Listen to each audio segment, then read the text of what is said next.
What's going on? Welcome to the next video. In this video I'm going to be drawing foreshortened poses, and I've been getting a lot of requests for drawing some foreshortened poses and making them in real time compared to the QuickTime faster drawings I've been doing. So I'm going to make this video to kind of do a more real-time tutorial. So for this I chose the guy with the hand sticking out, and as you can see with the picture, how he has the kind of hand where it's kind of like he has a shoulder. See, it's kind of short. Let me see. Let me bring it down a little bit.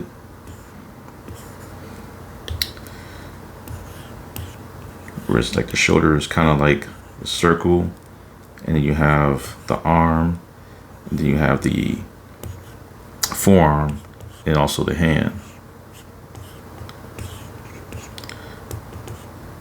So kind of like a, real quick, it's like a, just showing how, just like quickly how the hand is going to show. And now when you're doing it like this, it's basically showing the hand like this, where it's kind of, you're kind of showing it at a angle. So it's kind of like you're drawing the circle, the arm, the forearm, and the hand. With the fingers here. And so what you can't see is kind of like the foreshortened areas of the arm. So let me bring this down. So it's kind of like this. Let's bring this up. So it's almost like you're kind of like you have the shoulder here, the arm here, and the forearm here. And since you can't see it, if you're looking at it from the angle that you see in the picture, you can't see behind the hand. So you're not going to draw that part. You're just drawing a curve to show that the forearm is there. And you're drawing a curve here to show that the arm is here. You're drawing a curve here to show that the shoulder is there. And so let me show you in the full picture. So if I take this, get rid of this.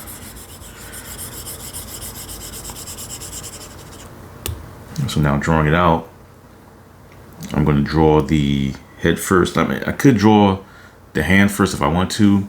If you want to make it easier, also for that way, and you can also do the head first. So you can go either way. So right now I'm going to do the head. So put the head here. And make his head center line. Always at the center line in between the head and the body. And then the eyes. Right here. Triangle for the nose. And his head is tilted kind of forward to the side and a little bit down. And now for the hand, I could draw the body first, but in this case, I'm going to draw the hand first. So let me draw the hand. So it's kind of like a little angled box, and it's covering a quarter of his face. And so let me bring this down a little bit so you kind of see it a little bit better. Now I'm gonna add this. I always add this in between when I'm doing hands.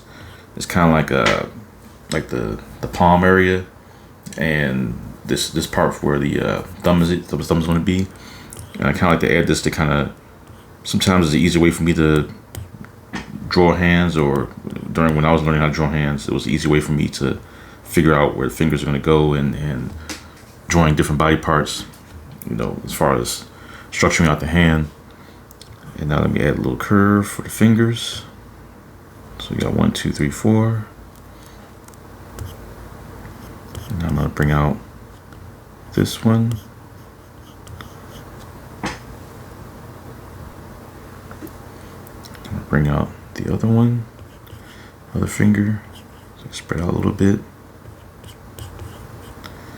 And this one is kind of going pushing out, kind of. This one's out a little further.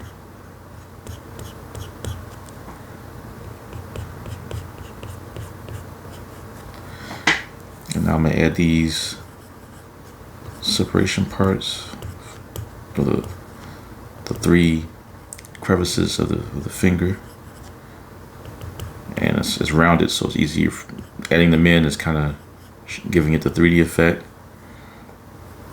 like it's coming out. And so it's good that those fingers have those little creases, help you figure it out easier. So take and erase some of that. All right. So now I could do the arm first, or I can do the body. You can go either way. It means you're still structuring the body. Nothing is solid yet, so you're not committed to anything at this point. You can change around, do whatever.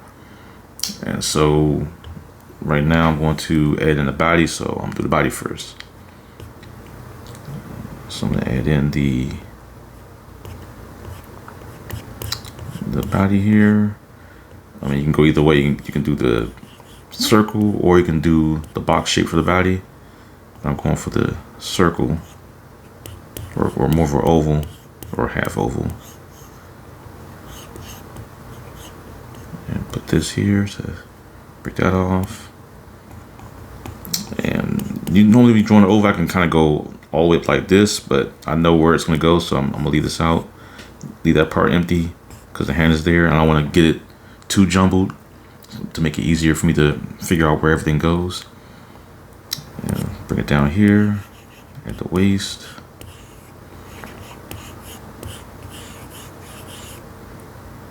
And now I'm going to add the hand. So the arm. So I know the shoulder is down here. So make a little circle for the shoulder. It's pretty small because it's kind of a little further back. Now the shoulder is here, so I have a circle for the shoulder. And now that I place a circle for the shoulder, it's easier for me to figure out where to draw the rest of the hand, or the rest of the arm. So shoulders here, then arm. This is curved, overlapping. So you got the shoulder, arm, and then the forearm.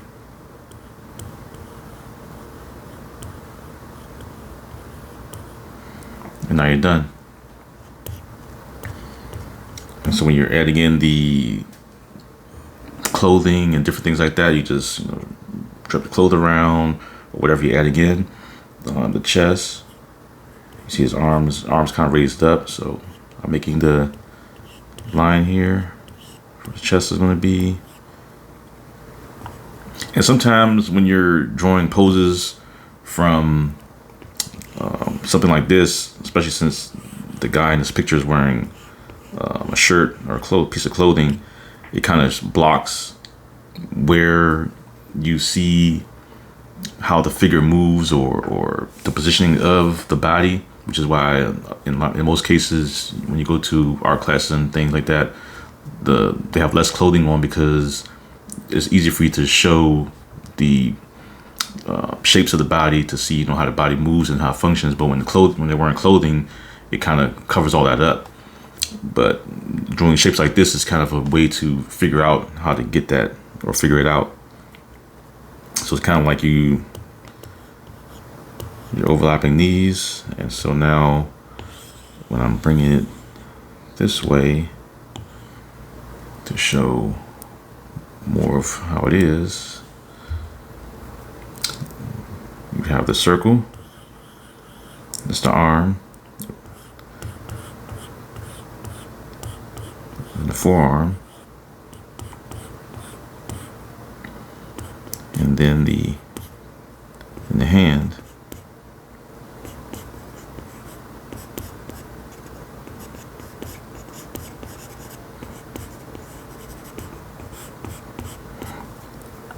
And so when you're drawing these things, you keep in mind that when you're foreshortening things, you're overlapping objects, which means that this overlap over this, and then this overlaps over this. which is why you see the curve. I'm just going shoulder, arm, and forearm. Shoulder, arm, and forearm. And that's it. You want to see more videos like this? Like button, subscribe, take care.